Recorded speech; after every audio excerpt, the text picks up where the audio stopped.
You're listening to Mommamurderedapodcast, and I'm so excited because this is the first episode of stories submitted by you, the listeners. I've reached out on social media and I've asked everybody that has a crazy story to send me your craziest, scariest, most terrifying stories that you've ever experienced. And I have a few, and they're all true, and they all come from you. So I'm pretty excited. The first story I have for you comes from a listener with the same name as my youngest son, but y'all don't know his name, which means she doesn't want you to know her name. We're going to call her Anonymous. So without further ado, let's get it. I'm a funeral director in a really small town area outside of rural Arkansas. We have a sheriff who posts everything on our county sheriff Facebook page, and I do mean everything. I'm sure that I can't find the post, but the gist of it was, I can't believe this is happening. Domestic violence goes both ways, and it's not always the men who are abusers, blah, blah, blah. Just kind of leave everyone in the town in the dark on the details. But then it comes out later that a woman had shot her husband like 4 or 5 times, and that the majority of those shots were to his back. She was later arrested, but she was let out of jail the very next morning. The sheriff couldn't believe that she wasn't going to be charged, but since there was no previous record of domestic violence or any other kinds of calls to the couple's house, etc., we all know that that doesn't mean there wasn't abuse going on from the husband or the wife, but I digress. So the next day, I get a call at work that I have funeral arrangements for Bob, the husband that was shot, and that the family were all coming in the next morning to meet with me. At this point, I had no idea who this person is. I just knew that I had an appointment to plan a funeral for the following day. So the first person to come in for the appointment was a little old man, and he was just making small talk, and I made him a cup of coffee. He then tells me that his wife is coming to join him shortly, and I said, "Oh, yeah, I figured there would be more family here." And that's when this little old man looks at me and says, "Well, Barb, the murdered man's wife, should be in jail. I don't know why she would even be allowed to come to my son's services, especially when she's the one who killed him." Now, here's a good time to insert my shock and disbelief when I realized what was going on and that this was the case that I'd heard about. But this is literally my job. I have to keep my cool. I don't know the whole story, just what I've seen that's been posted on Facebook. So later during the services, some middle-aged woman comes in, and shortly after, the 2 kids follow suit. They come into the services, and the middle-aged woman, who I now know was Barb, and all of her sons, all follow me to the arrangements room, and they're all acting as if nothing's wrong. This couple's sons were just acting like their dad had just died of natural causes or some shit. Or maybe they didn't think I even knew what the fuck was going on. So we planned the funeral, and it was all super awkward because the only person listed as the next of kin that the coroner gave me was the son. And the reason for that was because at the time, Barb, the mom, was in jail for murder. Yeah, Barb had been arrested for the murder of her husband, Bob. So I'm nosy, and I just kept asking the son for his opinion on what had happened. And eventually, the son does ask his mom, Barb, and when he asks his mom, and I'm like, who am I supposed to be talking to? Well, then it turns out the family wants to pay for the funeral arrangements with a life insurance policy. So I'm like, okay, just let me call them right quick.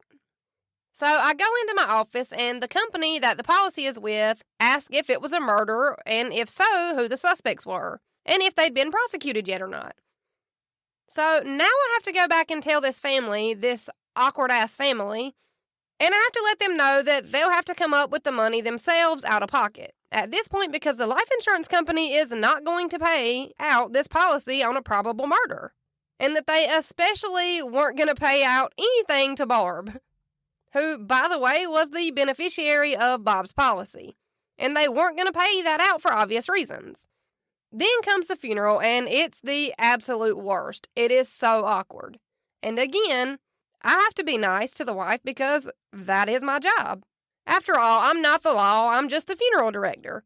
But you could cut the tension in that room with a knife. Holy shit, it was just too weird. So many people came out, mostly to rubberneck and be nosy, I'm sure, but it was so awkward nonetheless. And when people went down the line of the family to give their condolences, I'm like 98% sure that half of them didn't even know what was going on. They probably didn't know that Barb was the one suspected of killing Bob. People were asking me how Bob died, and I literally always just say, you should go ask his dad, because what else can I really say about it? Then there was Bob's side of the family, and none of them were giving a flying fuck about Barb's feelings, obviously. And they would talk shit to her out loud, in public, or in private where her kids could hear exactly what they were saying and make sure they could hear them clearly. It was just super weird all around, but I just looked up Barb's CaseNet, which is how to look up charges in Arkansas. And I can't find anything at all for Barb now, not even a speeding ticket. The sheriff hasn't really posted anything else about it other than a handful of times. The sheriff's office did call me later to ask questions about Barb and about Bob's death certificate, which I did end up turning over a copy of Bob's death certificate to the local sheriff's office, but I don't think anything ever came of it. Or at least nothing came of it that I know about. So maybe this isn't super exciting or as interesting as other stories, but I did meet a murderer.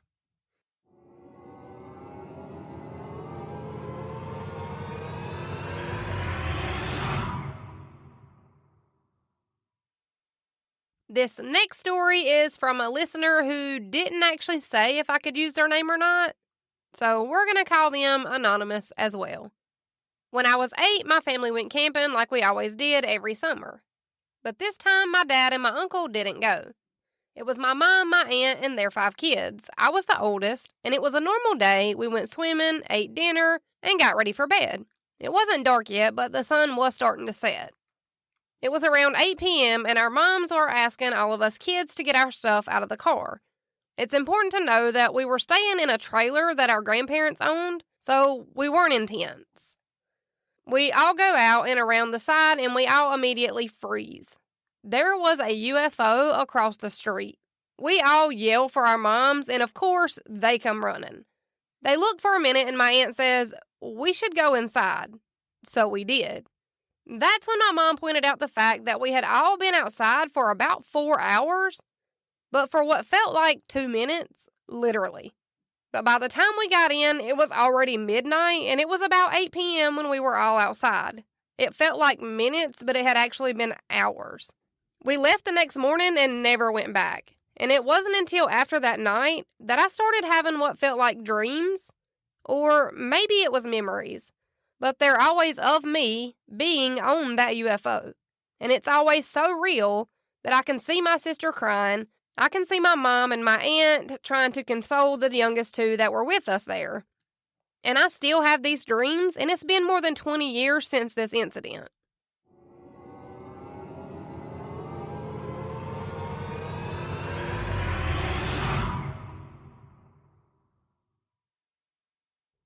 This next story is also from the listener of the UFO story from right before this, so their name will still be anonymous. Last year, my family decided to let a friend move in with us. She had an adult son who had moved in with us too. It was going well. They helped with rent and stuff around the house. And one day, out of nowhere, the friend that had moved in with us, she texted me. And all it said was, I need to talk to you right now. So I go into her room and she's crying.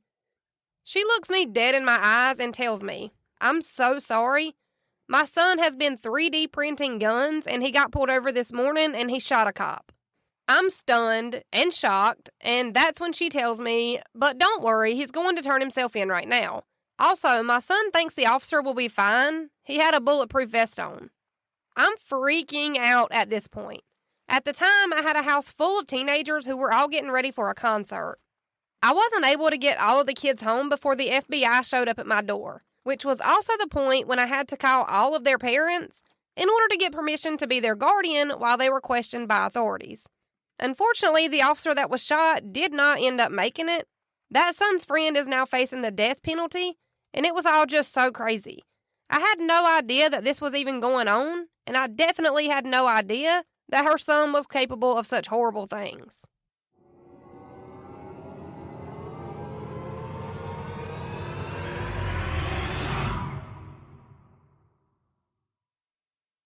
Now, this next story comes from dolphinlover_23_07. Listener discretion is probably a good idea on this story. So when I was 8 years old, my brother and I were walking to school at about 7 a.m. And we had to walk through this other apartment complex to get to school. As we walked, there was an older man, probably somewhere in his 70s, and he was outside with 2 or 3 puppies. So naturally, me and my little brother stopped to pet one. I noticed a few minutes later that my brother had already stopped petting the puppies and had proceeded to head towards the schoolhouse. He'd kind of just left me there. But before I knew it, this older man had somehow managed to pull me into his apartment.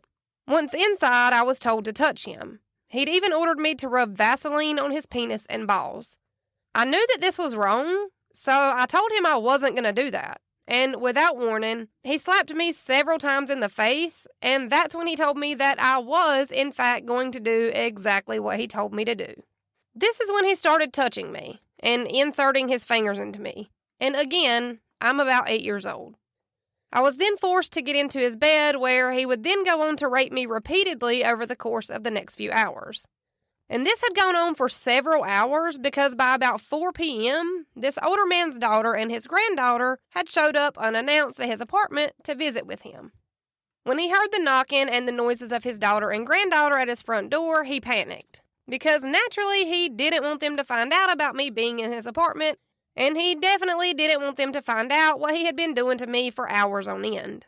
So he shoved me into his closet and told me to be still and to be quiet, and then he told me that if I didn't, he would hurt me. I think he thought that he had locked the closet door, but he hadn't. Thank God. So I was able to get out and escape through a window. I went and I found my daddy, who had been looking and searching for me for several hours at this point. And I was finally able to get it all out and to tell my dad where I had been and what had been happening to me for all of those hours that he'd been searching for me for. As I tried to explain in the best way I knew how and tell my dad everything that this much older man had just done to me. Needless to say, once my dad listened to me pour my heart out to him, and after he heard all the things that I was too young to know about that had happened to me, my dad went to this older man's house and he beat this old man. I guess you could say my daddy got some street justice of his own. That's when my daddy called the cops and told them everything. When the police arrived at this old man's house, where his daughter and granddaughter were still visiting with them, they were able to arrest him. Now, naturally, his daughter was mortified and in disbelief. She could not believe that her dad would do that to someone, but he did. He'd done it to me for hours before his daughter had ever showed up. When this older man finally went to trial, he ended up taking a plea for 25 years to life.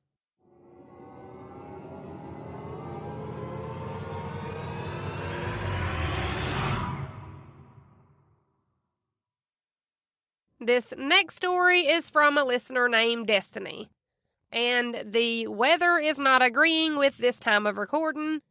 I keep having to stop for the rain, but the thundering and lightning are just a cracking. So if you hear it, I'm sorry. So the story from Destiny goes, my mother was married to a murderer when she was 18. His name was Marcus W. Blaylock. Marcus and my mom were introduced to one another by my uncle. People who knew them together and as a couple when they were still married, like my mom's half-brother, has said that the entire relationship was very much a love-bombing situation. My mom had even ran away with Marcus before she turned 18.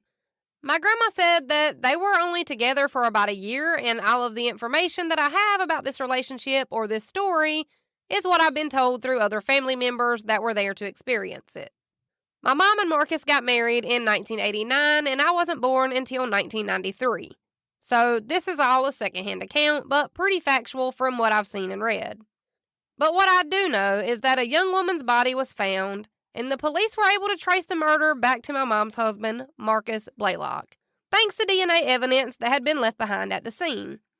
This woman's name was Barbara Jean Whitesell, and she was only 19 years old at the time that her life was taken from her.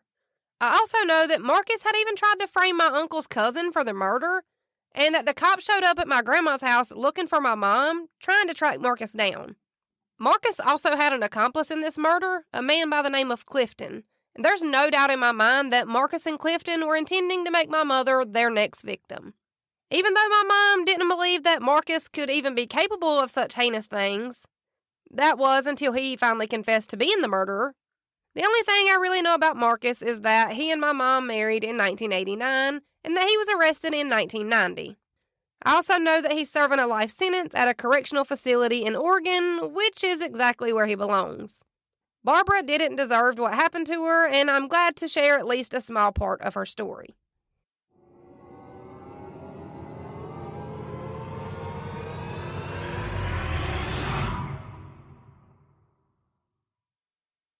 Now, I have 2 more short stories, and these are both from Raven. Hey girl, hey! So, Raven's first story goes as follows. So, I had 2 different neighbors. One was a grown adult, and I'd known him since I was about 8 to 10-ish. I'd hang out with him and his girlfriend all the time. One day I went with him and one of his guy friends, who was a mutual friend and adult, to an isolated field. He claimed that he had stuff to pick up from a mobile home on the land. I felt uneasy about this, but I didn't know why. We left, and about a month later, the guy that had been the mutual friend that had rode with us had actually been murdered by the first guy and his accomplice at an apartment. They cut the carpet out where the murder had happened and put the mutual friend into the trunk of the guy's car. They tried to clean the trunk out with cleaning supplies and then drove this guy's car into a desolate highway, put his body in the trunk of his own car, and set it on fire. The accomplice went to prison, but the other guy got away with it, and the accomplice ended up getting out 10 years later, and he killed 2 other people.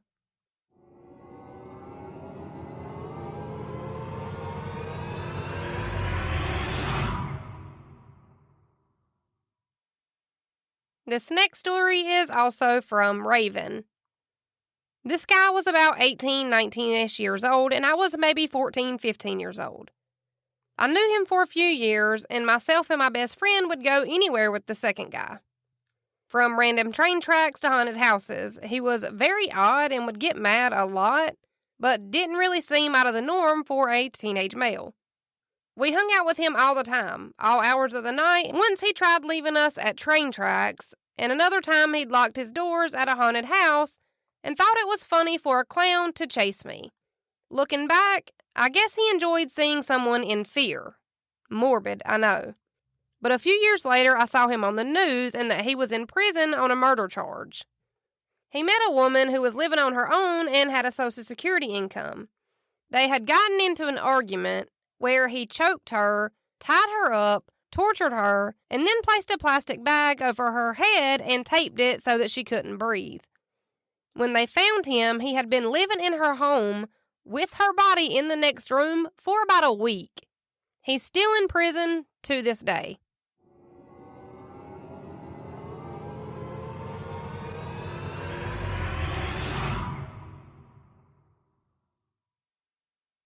And I think that'll do it for this week. I have another one, but it's super, super, super long.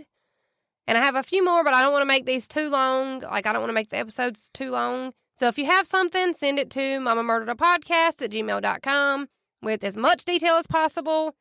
And make sure to let me know if I need to remove your name, change cities, states, etc. And this is not a normal episode, so I'm not sure what to say at the end of this. I guess let's try to do it again next month. Okay, bye. That's how my mama murdered a podcast.